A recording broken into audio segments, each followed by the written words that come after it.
Kembali kita ucapkan puji dan syukur kita kepada Allah Subhanahu wa taala yang telah menyampaikan kita di malam 21 Ramadan tahun 1446 Hijriah. Kita alhamdulillah barangkali termasuk yang Allah kabulkan doa-doa dan permintaan kita. Ramadan di tahun yang lalu barangkali di akhir Ramadan kita berdoa, wahai Tuhan kami yang Maha Pengasih dan Maha Penyayang, jika Engkau berkenan panjangkan usia kami dan sampaikan kami di Ramadan yang akan datang. Kemudian di bulan Rajab dan Sya'ban kita kembali berdoa, Allahumma barik lana fi Rajab wa Sya'ban wa balighna Ramadan. Wahai Tuhan kami, berkahilah kami di bulan Rajab dan Sya'ban dan sampaikan kami di bulan Ramadan. Dan alhamdulillah pada malam ini kita telah sampai di malam 21. Artinya 20 Ramadan telah berlalu dan Allah memberikan kesempatan kepada kita. Mari kita tingkatkan terus ibadah kita sampai dengan batas waktu yang Allah takdirkan kepada kita. Karena kita tidak akan pernah tahu apakah di penghujung Ramadan ini sampai kita lalui, atau barangkali sebentar lagi dan besok kita akan menghadap Allah Subhanahu wa taala. Kemudian kita bersolat kepada baginda Rasulullah Muhammad sallallahu alaihi wasallam. Kita bermohon semoga kita mendapatkan syafaatnya di hari kiamat kelak. Karena itu kita juga asbab kita bersolat kepadanya. Allahumma shalli ala Muhammadin wa ala alihi wa sahbihi ajma'in. Ibu bayi rahmat Allah Subhanahu wa taala, beberapa menit ke depan untuk memotivasi kita, Allah Subhanahu wa taala gambarkan pada surat Fatir surat ke-35 ayat 29 yang kami bacakan di awal tadi. Allah menggambarkan bahwa seorang hamba yang melakukan berniaga dengan Allah Subhanahu wa taala dan sama sekali tidak mengalami kerugian sedikit pun. Biasanya dalam perdagangan sidang jemaah ada untung dan ruginya. Namun dalam ayat ini Allah menjamin sedikit pun tidak ada merugi. Yang pertama kata Allah, orang yang beruntung dalam perniagaan dengan Allah Subhanahu wa taala, yang pertama innal ladzina yatluna kitaballah. Sesungguhnya orang-orang yang selalu senantiasa membaca kitab Allah Subhanahu wa taala, yaitu Al-Qur'anul Karim.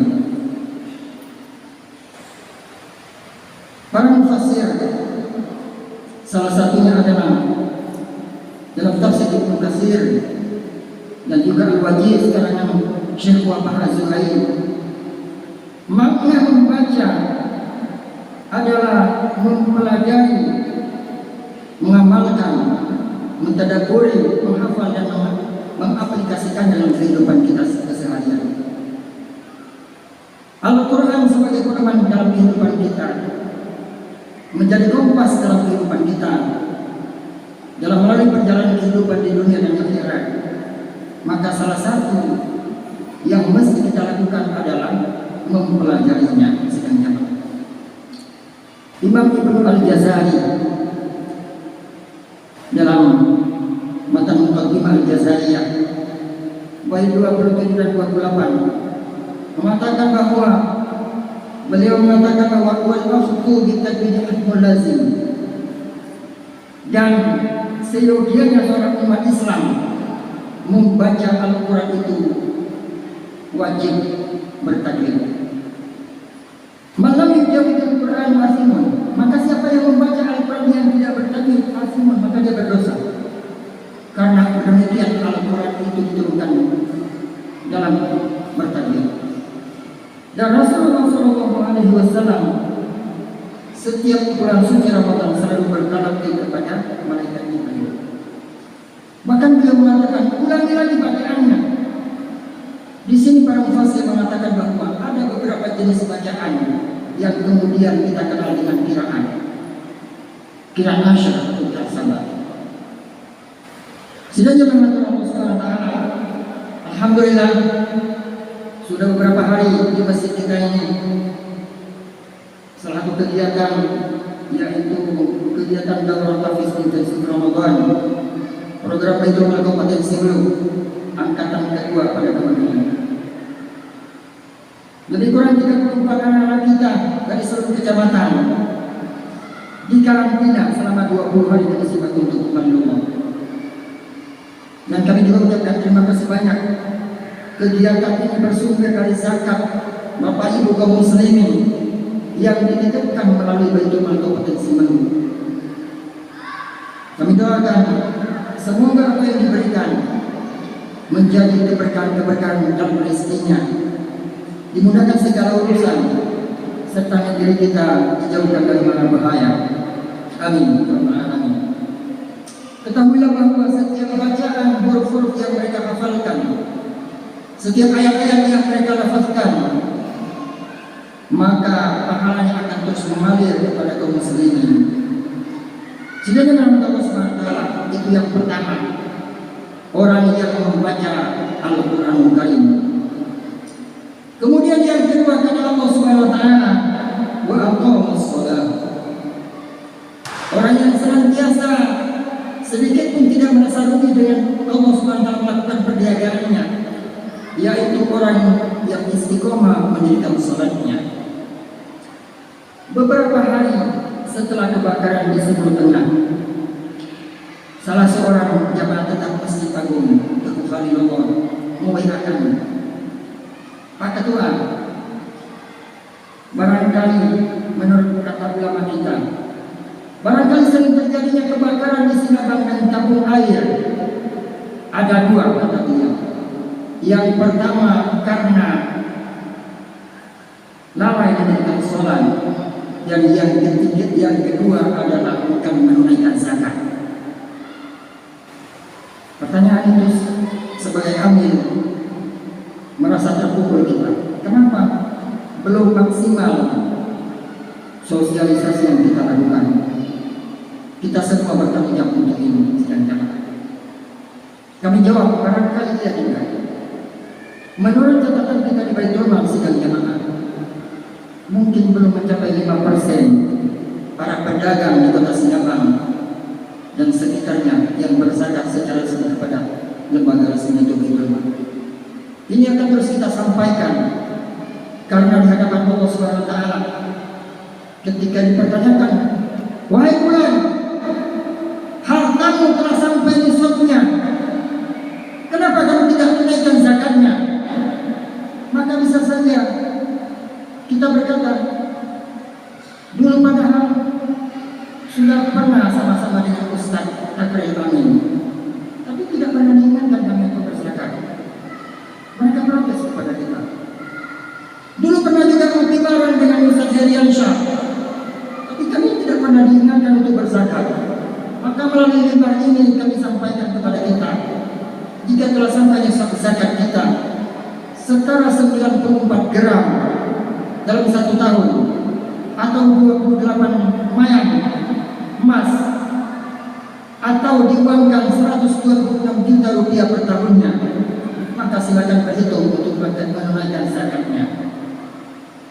Jika seorang pedagang warung kopi dalam 1 tahun mendapat usaha hasil kopinya 200 juta rupiah kotor, setelah dikeluarkan semuanya tinggal bersih 10 juta rupiah, keluarkan zakatnya hanya 250 rupiah, tidak banyak.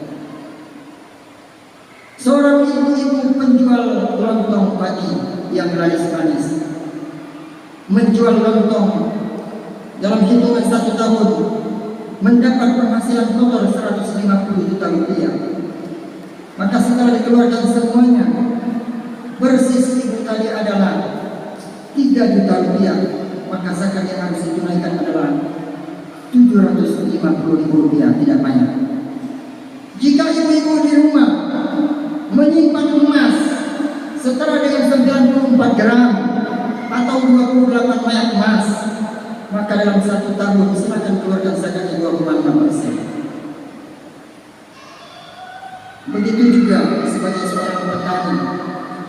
program mulia dari pemerintah kita, Humasaseba atau Humahaseba. Jika padi kita sudah mencapai nisabnya 6 punca, maka keluarkan zakatnya 10 atau 5%. 10% jika tidak ada biaya dalam penggarapannya, dan 5% jika membutuhkan biaya yang banyak dalam penggarapannya. Begitu juga kita sebagai seorang profesi, mal Mustafa, karena keahlian kita. Apakah kita sebagai seorang pengacara, anggota TNI Polri, dan sebagainya, bidan, dokter, dalam 1 bulan penghasilan kita 10.500.000 rupiah, maka silakan keluarkan zakatnya 2,5% agar keberkahan dalam harta kita selalu ada sedangkan kita. Sedangkan nama Allah Subhanahu wa taala. Kemudian yang ketiga kata Allah, wa anfaqu mimma razaqnahum sirran wa alaniyah. Orang yang tidak merasa sedikit rugi perniagaannya dengan Allah adalah orang yang menginfakkan sebahagian rezeki yang sedikit kepada mereka, apakah dalam keadaan diam-diam, sembunyi-sembunyi, wa alaniyah maupun terang-terangan. Sesungguhnya dalam harta kita, wa fi amwalihim haqqun, sesungguhnya pada harta mereka ada hak orang lain. Lisa'ilin, apakah orang itu meminta, wal mahrum, ataupun tidak meminta. Sebagai penutup, zakat itu sedang jamaah, ibarat kita memakan seekor ikan, sinutung gabus. Jika kita memakan seekor ikan, maka kita bersihkan ikan itu, kita buang tulang belulangnya, kita bersihkan insangnya, kita buang kotorannya, maka barulah ikan itu kita masak atau kita makan dengan benar dan lahapnya. Begitulah harta kita jika dikeluarkan zakatnya. Jika kita tidak menunaikan zakat, maka seperti kita memakan ikan tapi kita tidak membersihkannya. Sidangnya Allah Subhanahu wa taala. Barangkali inilah beberapa hal, 3 amalan yang Allah SWT sampaikan kepada kita. Ketika kita mengamalkan atau menjalankan 3 amalan ini, maka tidak akan sedikit pun merasa rugi melakukan perniagaan Allah SWT. Demikian yang dapat kami sampaikan. Terima kasih atas segala perhatiannya. Mohon maaf atas segala kekurangan. Wabillahi taufiq wal hidayah. Wassalamualaikum warahmatullahi wabarakatuh.